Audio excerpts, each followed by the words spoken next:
ng ika-26 na anibersaryo ng pagpaslang kay dating Senador Ninoy Aquino at kasabay niyan, muling inalala ng kanyang mga kabrad sa Upsilon Sigma Phi ang mga panahong kasama nila si Ninoy. Nakatutok si Mark Salazar. Tanging sa mga larawan na tulad nito, ginugunita ng mga kabataang ito ang isa sa mga itinuturing nilang bayaning brad, si Benigno Aquino Jr. o Ninoy.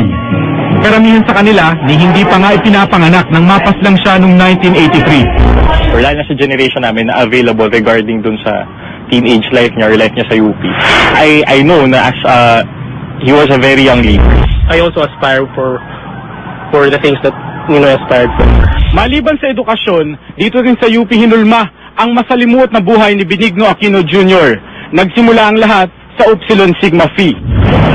1950 nung sumali si Ninoy sa Upsilon habang nag-aaral noon sa UP ng Law. Dekada 60 ang itinuturing na golden era ng kanilang frat. Si Marcos na kabrad ang Pangulo. In 1967 umupong senador si Ninoy at sa oposisyon humanay. Dito na nagsimula ang isa sa maituturing na makasaysayang political rivalry sa bansa, ang tunggaliang Macoy at Ninoy. Sa golden anniversary ng Upsilon noong 1968 naganap ang pinakahuling kamayan daw na ito ng dalawa. Marcos shook his hand, shook Ninoy's hand and said, "Oh Brad, balita ko, tinira mo na naman ako kanina."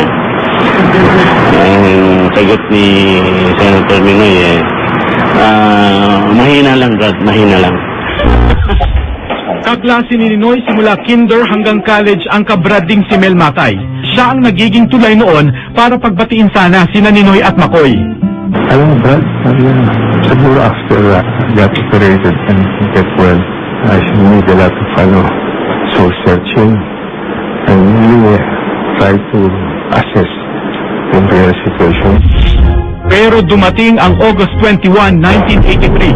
Nang bumalik si Ninoy mula sa pagpapagamot sa Amerika, naganap ang sakripisyo niyang kikilalanin sa kasaysayan. When our Upsilonian brads learned about this, we were crying, like there's no end to our tears. Sa Biyernes, eksaktong 26 na taon na nang mapaslang si Ninoy. Para sa mga naiwan niyang kabrad, si Ninoy ang pinakamalaking karangalan ng kanilang fraternity. Mark Salazar, GMA News.